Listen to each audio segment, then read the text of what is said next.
After dating for 5 years, my fiancé told me he wasn't sure about marrying me. Then he joked in front of his friends, "If you were prettier, I'd marry you." This morning, his mom called me in tears. Dominic and I have been together for just over 5 years, engaged for the last 8 months. We met through mutual friends at a housewarming party, just two people hitting it off over a shared hatred of IPAs and love for 90s cartoons. Our relationship progressed at a comfortable pace, dating for a year, moving in together after 2, adopting our cat, Beans, at 3, and getting engaged last summer. The proposal wasn't extravagant, just a Saturday morning hike to our favorite lookout point, where he nervously fumbled the ring box out of his pocket. I said yes immediately. We set the date for this October and have been slowly planning everything. Well, mostly me planning while he nodded along. About 3 months ago, Dominic started making odd comments when we discussed wedding plans. Nothing outright negative, just hesitant. When I showed him potential venues, he'd say things like, "That's a lot of money for just one day," or, "Do we really need to invite all those people?" I brushed it off as typical guy behavior or budget concerns. Then came the delayed responses to my texts about wedding stuff. I'd send him options for caterers, and he'd reply hours later with just "looks fine" or "whatever you want." When I asked if everything was okay, he'd say he was just busy at work. His construction company had taken on some big projects, so it made sense. Last month, he started going out more with his work friend Paul. They'd grab beers after work or watch games at Paul's place. Again, nothing unusual, just more frequent than before. When he'd come home, he seemed distant, checking his phone more often and being less affectionate. I tried talking to my best friend Lena about it. She suggested pre-wedding jitters and recommended we have a date night to reconnect. So last Friday, I made reservations at this new Italian place downtown, put on a nice dress, not too fancy, just something I hadn't worn in a while, and even bought Dominic's favorite beer to have waiting in the fridge. The date night was a disaster. He seemed distracted throughout dinner, barely engaging in conversation. When I brought up finalizing our honeymoon plans, he dropped the bomb. He wasn't sure if he was ready for all this. Not just the honeymoon, but the wedding, marriage, everything. I was stunned. 5 years together, 8 months engaged, and now he wasn't sure. When I pressed him, he mentioned conversations with Paul about how marriage changes things and referenced Paul's brother's messy divorce. The discussion quickly escalated, with me trying not to cause a scene in the restaurant while feeling like my world was collapsing. We barely touched our entrees. The ride home was silent, thick with tension. At our apartment, he deflected further conversation, saying he needed time to think before sleeping on the couch. The next morning was painfully awkward. We moved around each other like strangers sharing an Airbnb. He mentioned meeting Paul and some work friends for lunch to watch the game at the Rusty Nail, the sports bar downtown. I was too emotionally drained to argue. A few hours later, Lena called and convinced me to get out of the apartment. We went for coffee and I unloaded everything. Lena listened patiently, suggesting that maybe Dominic was just experiencing normal pre-wedding anxiety. After coffee, we wandered around Target aimlessly, my usual stress relief activity. I bought some unnecessary throw pillows and new shampoo because retail therapy is still therapy, right? By early evening, I felt calmer and decided to head home. I was pulling into our apartment complex when I got a text from Kylar, one of Dominic's coworkers I'd met at the company Christmas party. The message asked if I was okay, mentioning that things got weird at the Rusty Nail. I called Kylar instead of texting back. He sounded uncomfortable, initially reluctant to share details. With some pressing, he finally revealed what happened. The guys had been giving Dominic a hard time about wedding planning, and when Paul asked if he was ready to be with one woman forever, Dominic expressed doubts about the wedding timing. When Paul asked what was holding him back, Dominic, who was apparently drunk, said something like, "If you were prettier, I'd be more excited about marrying you." Then he laughed it off like it was a joke. Kylar told me he and some other guys called Dominic out for the comment, but Dominic just got defensive and said they couldn't take a joke. I sat in my car crying for 20 minutes after that call. The man I'd loved for 5 years, who I thought loved me, had publicly joked about my appearance being the reason he was hesitant to marry me. When I finally went inside, Dominic was passed out on the couch, still in his clothes from earlier. The apartment smelled like stale beer. I took Beans into the bedroom with me and locked the door. Sunday morning, I woke up to the smell of coffee and bacon, Dominic's standard apology breakfast. He looked hungover and sheepish, clearly hoping food would smooth things over. When I confronted him about what Kylar had told me, his face fell. He immediately tried to downplay it, claiming he was drunk and being stupid. According to him, the guys were ragging on him about being tied down, and he'd said something dumb to shut them up. His defense of guys being guys only made things worse. We argued about how he could humiliate me in front of his friends, with him insisting that wasn't his intention. He tried to explain that he was stressed about wedding costs and pressure, but I couldn't get past the fact that he'd used my appearance as the punchline to a cruel joke. I couldn't stay in the apartment with him. I grabbed my purse and headed for Elliot's place. My brother has always been my safe harbor during rough times. When I told him what happened, he was furious, ready to confront Dominic directly. I managed to calm him down, explaining that I just needed space and a place to stay while figuring things out. Throughout Sunday, Dominic kept texting apologies and pleas to come home and talk. I responded only once, saying I needed time. I called in sick to work on Monday, unable to face answering phones at the dental office while pretending everything was fine. Around 9 a.m. Monday morning, I got a call from Valerie, Dominic's mom. We've always gotten along well. She's been more supportive of our relationship than my own mother, who lives in Florida with husband number 3. She sounded upset, saying Dominic had called her the night before, and there was something important I needed to know. She asked if we could meet somewhere to talk, and that's where I am now. Sitting in my car outside the coffee shop where I'm supposed to meet Valerie in 15 minutes, wondering what else there could possibly be to know, and if my 5-year relationship is completely over. I never thought I'd be writing this post. I keep looking at my engagement ring, wondering if I should have seen this coming. Was I blind, or did things really change this suddenly? Should I hear Valerie out? What could she possibly tell me that would make any of this okay? First update. First, thank you all for the overwhelming support on my original post. I didn't expect thousands of comments. I tried to read as many as I could between crying sessions and stress eating the emergency Oreos from my brother's pantry. For those asking, yes, I met with Valerie, Dominic's mom, and I'll get to that at the end of this update. A lot has happened in the last 2 days, and I'm still processing everything. After posting on Monday, I called in sick to work again. My boss was understanding. I've only used 2 sick days in the past year, and apparently I sounded like death on the phone. I spent most of the morning in Elliot's spare room/storage closet, scrolling through your comments and trying to gather my thoughts. Around noon, Lena came over on her lunch break with sandwiches from that deli near the hospital where she works. I hadn't eaten much since Sunday, so even though I wasn't hungry, I forced myself to take a few bites. Lena gently reminded me that I couldn't avoid Dominic forever. We lived together, had joint accounts, and eventually would need to talk. She was right, obviously. I couldn't hide at my brother's place indefinitely, especially since Elliot's girlfriend was coming over for dinner that night. The last thing I wanted was to be the sad third wheel at their Taco Tuesday. After Lena left, I took a shower, borrowed one of Elliot's hoodies, don't judge, it was comforting, and drove back to my apartment. The whole way there, I rehearsed what I wanted to say. I wasn't going to yell, I wasn't going to cry, I was going to be calm and mature and get answers. When I pulled into our parking spot, I noticed Dominic's truck was there. He should have been at work. My stomach knotted as I walked up the stairs to our second-floor unit. I unlocked the door to find him on the couch in sweats, looking like he hadn't slept, surrounded by wedding planning binders that I'd put together over the last 8 months. Beans was curled up next to him, the little traitor. He seemed surprised and relieved to see me. When I asked why he wasn't at work, he mentioned taking personal time. He'd apparently been looking through all the wedding plans, trying to figure out how he messed up so badly. I remained standing by the door, not ready to sit next to him, and told him that looking at wedding plans wasn't going to fix what he'd said. What followed was a long, difficult conversation. He apologized again for the bar comment, calling it inexcusable and claiming he didn't even believe it. When I asked why he would say something he didn't believe, he explained he was trying to look cool in front of his friends, a response that only made me angrier. I brought up his comments at dinner before the bar incident, reminding him that he'd expressed doubts about our wedding even when sober. He admitted to feeling stressed about multiple things, a work project falling behind schedule, Paul's constant marriage horror stories, and anxiety about our wedding budget. But instead of talking to me about these concerns, he'd bottled everything up until it exploded in the worst possible way. As our conversation progressed, he revealed something new, fears about turning into his father. Dominic rarely talked about his dad, who left when he was 12 after having an affair with a coworker and moving to Arizona to start a new family. Although Dominic had always insisted it didn't affect him much, he now confessed that he worried about having some genetic predisposition to cheat or abandon his family. I pointed out that he wasn't his father, and that genetics don't determine relationship choices. His response was telling. He wondered if he could really promise forever, when forever seemed so impossible based on what he'd witnessed growing up. When I asked if he'd discussed these fears with anyone else, he hesitated before admitting he'd been talking to Kyler sometimes. Apparently, they'd gotten closer since Kyler joined the company, and Kyler had gone through some relationship stuff too. I connected this to why Kyler had called me about the bar incident. He already knew about Dominic's doubts. The conversation took another difficult turn when I asked exactly what Dominic had been feeling. His answer was painfully honest, scared, overwhelmed, and uncertain about marriage despite loving me. He explained that he kept thinking about how his parents seemed happy until suddenly they weren't, and he feared creating the same situation with us. I asked why he hadn't shared these feelings sooner. He claimed he was afraid I'd think he didn't love me enough. The irony wasn't lost on me. By hiding his fears, he'd created exactly the situation he was trying to avoid. When I questioned whether his joke about my appearance came from a real place of unattraction, he insisted he'd always found me attractive. He referenced our first meeting at the housewarming party, mentioning specific details about my green sweater and his terrible beer pong skills. According to him, the comment came from insecurity and a misguided attempt to seem in control in front of his friends, rather than appearing trapped. As we continued talking, I asked a crucial question. Were his doubts about marriage in general, or about marrying me specifically? His hesitation before answering told me everything. He finally admitted that while his fears were primarily about marriage and commitment, part of him wondered if we were right for each other long term. This hurt more than the appearance comment. 5 years together, and he was still wondering if we were right for each other. When I pressed for specifics, he mentioned how we'd both changed since our early 20s. My increased need for planning versus my former spontaneity, his abandoned dreams of starting his own business. Although I pointed out that growth and change are normal in relationships, he questioned whether we'd grown together or apart. By this point, I felt emotionally drained.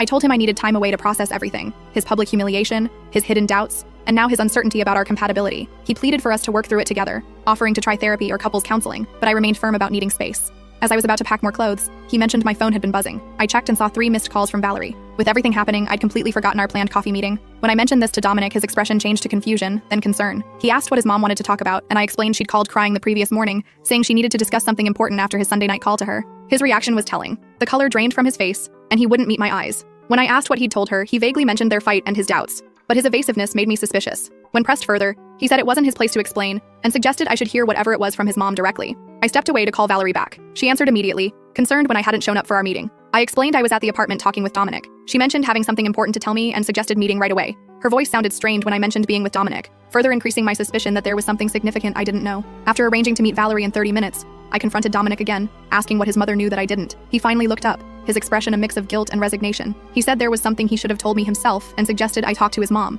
offering to be gone when I returned if that's what I wanted. I quickly packed enough clothes for a week, along with toiletries and my laptop. At the door, Dominic said he loved me, but I responded that sometimes love isn't enough. On my way to meet Valerie, Karina, Dominic's sister, called. She was clearly concerned, asking what was happening between Dominic and me. She mentioned hearing from Paul about the bar incident and noted that Dominic wasn't answering her texts while our mom seemed upset. When I explained I was heading to meet Valerie, Karina seemed surprised and asked if the meeting was about Maria. The name hit me like a truck. What about Maria? I asked. Karina's shocked reaction and quick backpedaling told me she'd accidentally revealed something important. She apologized and urged me to hear Valerie out, refusing to explain further despite my pressing. As I pulled into the coffee shop parking lot, I spotted Valerie already waiting at a table by the window. Her eyes were red-rimmed and puffy. Whatever she was about to tell me, I had a feeling it was going to change everything. My phone buzzed with a text as I walked toward her table. It was from Dominic. Whatever my mom tells you, please remember that I do love you. I just got scared and made terrible mistakes.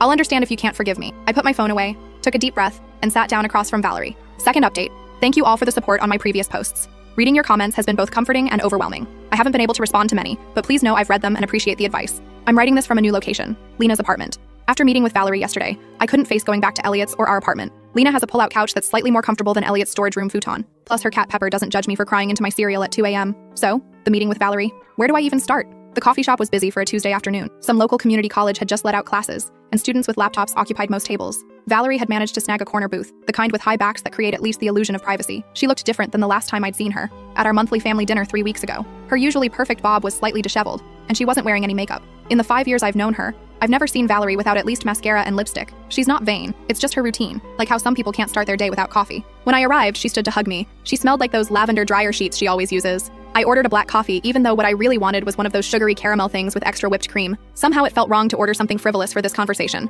After some awkward small talk, Valerie got to the point. Dominic had called her Sunday night in a complete emotional meltdown. While she acknowledged his fears about commitment and turning into his father were real, there was something much more immediate causing his behavior. Maria. I nearly choked on my coffee. Maria? The new project coordinator at Dominic's company? The woman he'd mentioned a few times in passing? As Valerie explained, while nervously shredding a napkin into tiny pieces, Dominic had developed feelings for Maria over the past few months. Nothing physical had happened, at least according to what Dominic told his mother. But there was an emotional connection that had him questioning everything about our relationship. I sat there trying to process this information, feeling like the coffee shop was tilting sideways. While Valerie continued talking, I was mentally connecting dots, building a timeline. Maria had started at Dominic's company around New Year's. I'd met her briefly at the company holiday party in March. By then, Dominic had already been acting different, more distant, checking his phone constantly, spending more time with work friends. What I'd written off as stress from his big project now looked like something else entirely. When I asked Valerie why she was telling me this instead of protecting her son, her eyes welled up. The parallel to her own marriage breakdown became clear as she shared more details. Before Dominic's father left for Arizona with his coworker, there had been months of distance, hurtful comments, and manufactured arguments, all designed to create distance rather than admit the truth. She didn't want to see history repeat itself, with me left in the dark while Dominic took the coward's way out. The comment at the bar suddenly made more sense. Not just drunken stupidity, but a subconscious attempt to sabotage our relationship so he wouldn't have to make the hard choice himself. We talked for over an hour. Valerie shared more about her own experience, how she'd tried to save her marriage even after learning about the affair,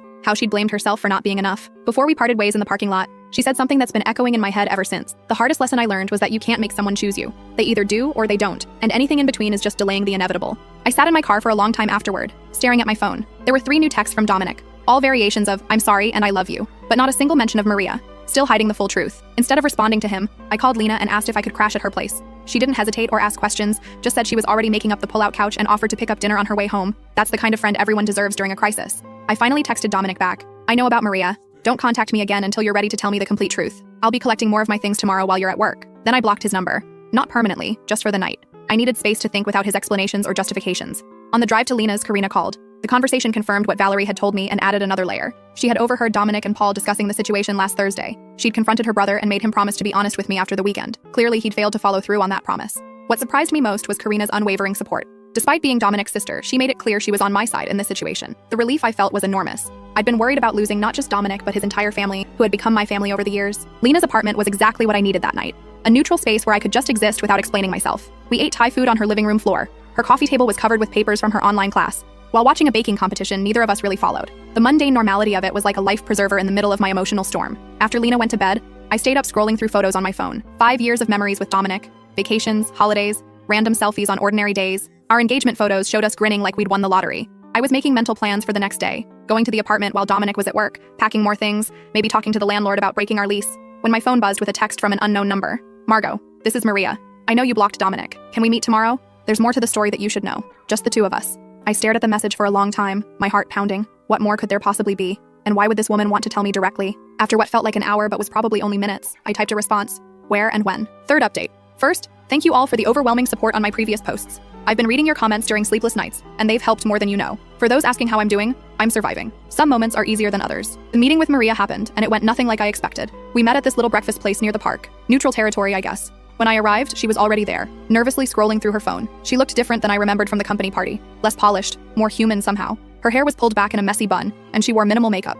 What surprised me immediately was how uncomfortable she seemed. If she'd been having some secret emotional affair with my fiancé, shouldn't she have been more confident? Instead, she kept fidgeting with her coffee cup, avoiding eye contact. The conversation revealed two major bombshells. First, Maria had no idea Dominic had developed feelings for her until Paul mentioned it casually last week. According to her, she and Dominic had worked closely on a project, occasionally texting about work after hours, but nothing that crossed any lines from her perspective. She'd never flirted with him or encouraged anything beyond friendship. She showed me their text history, mostly work stuff, occasional memes, nothing romantic or inappropriate. She even had a boyfriend of 3 years who sometimes joined their group for happy hours. The second revelation was about Paul. Apparently, he'd been deliberately stirring things up. Maria had overheard him at work encouraging Dominic to explore his options before settling down, specifically mentioning her as someone who gets Dominic better than I do. She explained that Paul had been telling everyone at work that Dominic was having cold feet about the wedding, making jokes about him being trapped and missing out on his freedom. By the end of our meeting, I felt strangely calm. Maria wasn't the villain I'd imagined. She was just a bystander caught in Paul's manipulation and Dominic's weakness. Before we parted ways, she said something that stuck with me. "You seem like someone who knows their worth. Don't let anyone make you question it." I left that meeting with a new perspective and a plan. This wasn't just about Dominic and me anymore. It was about Paul's toxic influence, Dominic's family history, and where I fit into all of it. I texted Karina afterward, asking if she'd help arrange a family meeting at her apartment, neutral territory since I wasn't ready to be alone with Dominic yet. She agreed immediately. That brings me to yesterday's dinner. Karina had set everything up in her small but cozy apartment. She'd ordered food from that Italian place near her building. Nothing fancy, just pasta and salad. Valerie arrived first, then Paul. Karina had insisted he attend.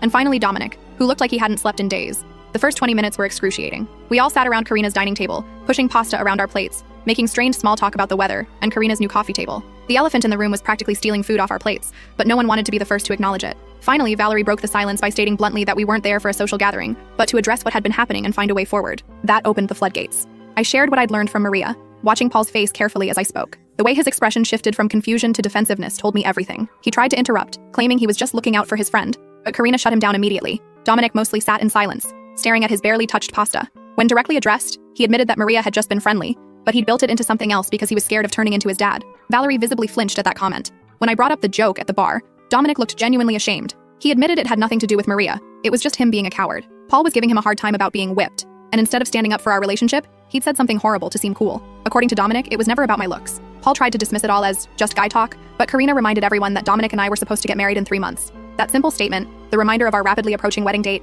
hit me like a physical blow. The save the dates had gone out, deposits had been paid, my dress was hanging in Lena's spare closet waiting for final alterations. That's when I quietly said I didn't think the wedding was happening anymore. The room went silent. Dominic started to protest, but I cut him off. I explained how I'd spent the last week trying to understand how we got here. What I'd realized was that this wasn't just about Maria or that joke, or even Paul's toxic influence. This was about Dominic not being honest, with me or himself. I told them how I'd ignored the signs for months, his disinterest in wedding planning, his increased time with Paul, his emotional distance. I'd made excuses because it was easier than confronting the truth, but I deserved someone who was certain about me, someone who didn't need a family intervention to figure out their feeling. Paul made a snarky comment about me being dramatic, which earned him simultaneous shut-up responses from both Valerie and Karina. Dominic insisted he was certain about loving me, just scared of messing everything up. I pointed out that he already had. The conversation continued for hours. There were tears, heated words, especially between Karina and Paul, and difficult truths. We rehashed old wounds and uncovered new ones. Around midnight, when everyone was emotionally exhausted, we reached the inevitable conclusion. The wedding was off. Our 5-year relationship had run its course. It wasn't a screaming match or a dramatic exit. It was a mutual recognition that something fundamental had broken between us. Trust. Maybe it could be rebuilt eventually, but not in time for an October wedding. Not with Maria still working at Dominic's company. Not with the echo of that joke still hanging between us. Karina drove me back to Lena's place afterward, assuring me this didn't change my relationship with her or Valerie. According to her, I was still family to them, regardless of what happened with Dominic. When I got back to Lena's apartment, I sat on the pull-out couch in the dark, letting the reality wash over me. 5 years, gone. Wedding, canceled, future, unknown. I didn't cry right away. Instead, I made a list in the Notes app on my phone. Call venue to cancel. Deposit probably gone. Return ring. Contact guests. Move out of apartment. Change relationship status on social media. It was past 2 a.m. when Lena shuffled out from her bedroom. She'd heard me come in and wanted to check if I was okay. When I told her the wedding was off, she simply sat beside me on the pull-out and put her arm around my shoulders.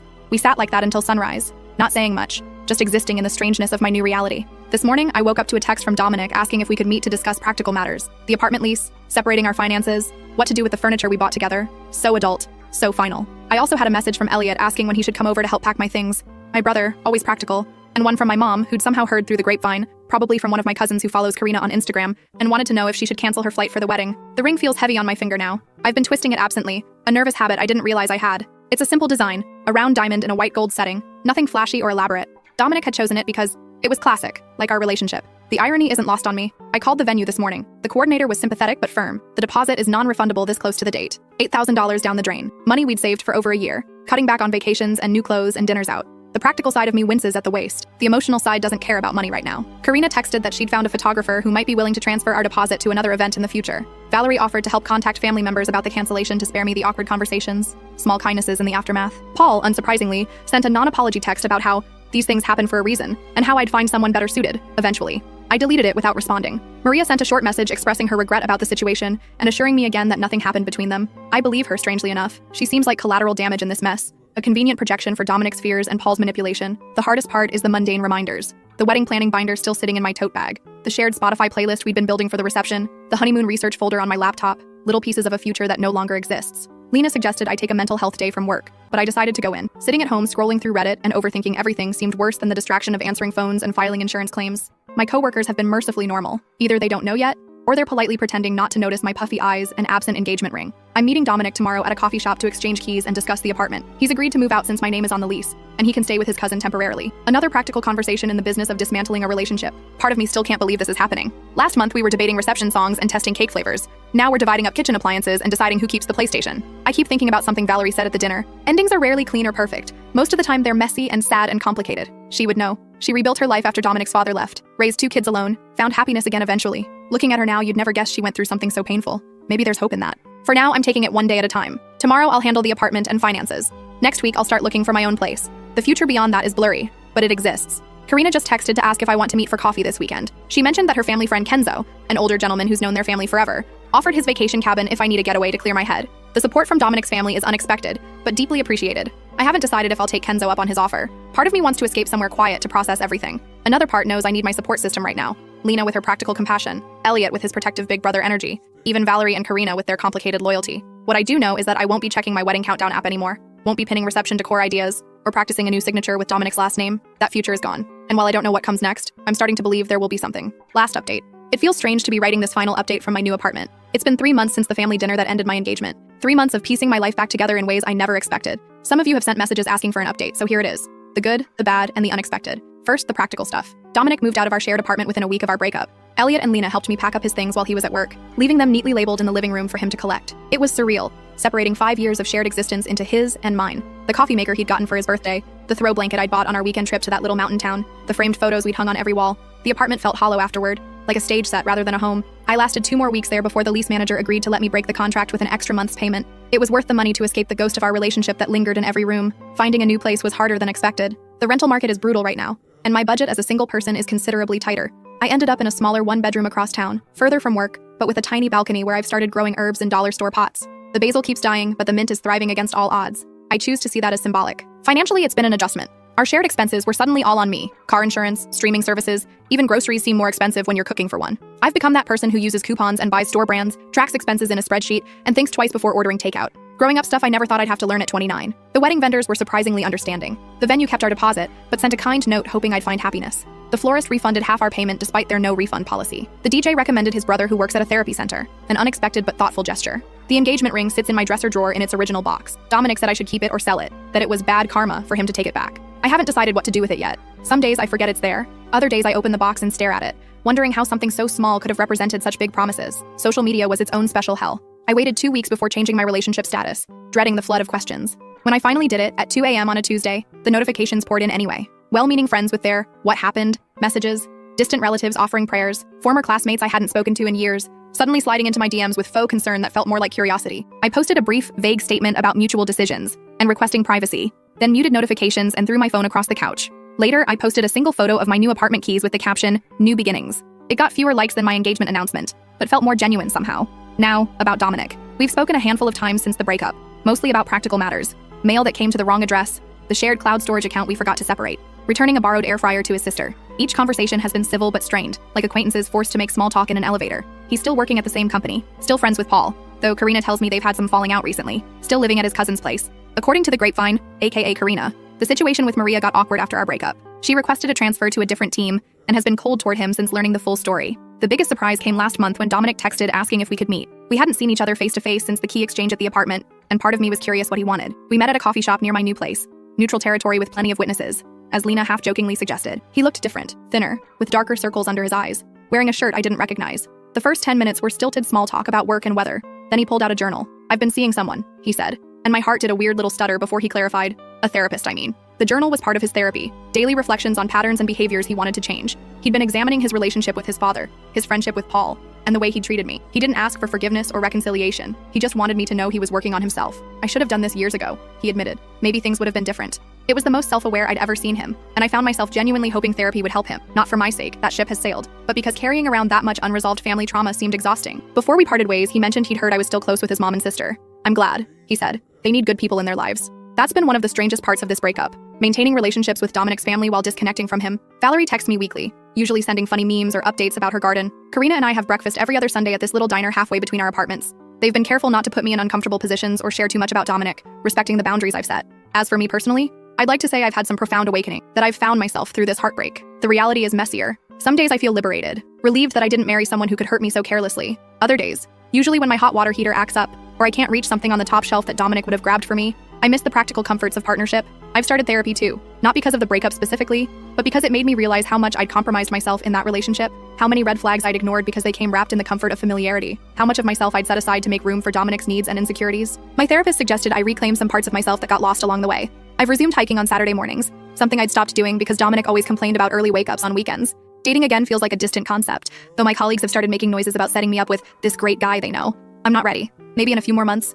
maybe longer. Right now, I'm still learning how to be comfortable in my own company. The most unexpected development came from what should have been the saddest task, canceling our honeymoon. We'd booked a 10-day trip to the coast, renting a little cottage with a deck overlooking the water. Non-refundable, of course. For weeks, I ignored the reminder in my calendar, unable to face losing that deposit too. Then Lena suggested something radical. Take the trip anyway. By myself. You've never traveled alone, she pointed out. Maybe it's time. The idea terrified me at first. 10 days alone in a romantic cottage meant for two? It sounded like the setup for a sad indie film, but the more I thought about it, the more appealing it became. I could wake up when I wanted, explore without compromising, read an entire book in one sitting if I felt like it. So that's where I'm headed next week, to a honeymoon cottage, solo. I've packed 3 paperbacks, downloaded some podcasts, and splurged on a new swimsuit that I chose entirely for comfort, rather than how it looked to someone else. My mom thinks I'm crazy. Elliot offered to come with me for part of the time. I declined. Karina suggested I download a dating app, just to see who's out there. Maybe, but probably not. I don't know what I'll find on this non-honeymoon honeymoon. Maybe clarity, maybe more questions. Definitely some sunburn, knowing my luck with sunscreen. The other day I was grocery shopping when our song came on over the store speakers. 3 months ago, it would have sent me hiding in the frozen food section,